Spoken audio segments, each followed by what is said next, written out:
La couverture de ce 4e livre de Moïse Inonjo ne laisse personne indifférent. Elle montre un utérus contenant un fœtus en larmes, la tête tournée vers le haut plutôt que vers le bas. Le signe qui n'est pas prêt de naître, le signe surtout qu'il est condamné à ne jamais naître. C'est un roman de 111 pages, écrit dans un style accessible par ce philosophe à la plume engagée. Empêcheur de penser en rond, qui de roman en roman s'acharne à déconstruire avec impertinence la face sombre de nos sociétés modernes. Après Prostituer ma sœur en 2006, le journal intime d'un étudiant séropositif en 2010, Moïse Inonjo reste fidèle à son univers littéraire sombre avec ce dernier roman qui s'attaque à l'épineuse question de l'avortement. Un roman qu'a lu le ministre des Arts et de la Culture. J'ai lu ce livre après avoir été accroché par le titre. J'ai parcouru le contenu plein de suspense et de leçons, tant sur le plan éthique, social que psychique.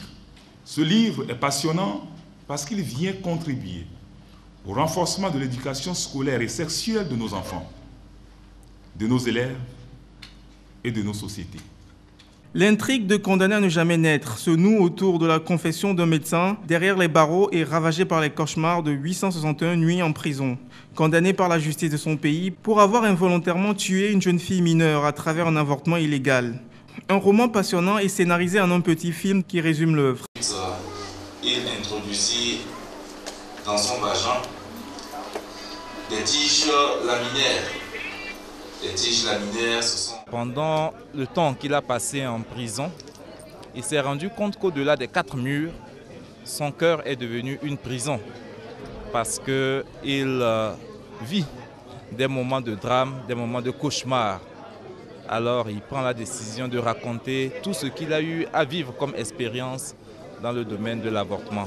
C'est 15 ans de pratique avorteuse qui sont justement racontés dans ce livre. Ce 4e roman de ce philosophe à la fibre sociale est préfacé par Madame Solange Toussa, directrice exécutive de l'Association togolaise pour le bien-être familial, ATBEF, pour qui ce livre questionne et interpelle chacun sur le drame de l'avortement. Nous tous nous sommes interpellés pour dire non, non aux avortements provoqués. Mais pour dire non aux avortements provoqués, il y a un certain nombre d'actes qu'on doit prendre. En tant que parents, on doit pouvoir éduquer, assurer le rôle d'éducateur que nous sommes. Moïse Inonjo est l'une des plumes les plus prolifiques de la nouvelle génération d'écrivains togolais. Des écrivains qui se financent avec leurs propres moyens. Une situation qui devrait bientôt changer. Le ministre des Arts et de la Culture promet une enveloppe pour financer cette littérature dans le cadre du projet de politique nationale du livre et de la lecture en cours de gestation.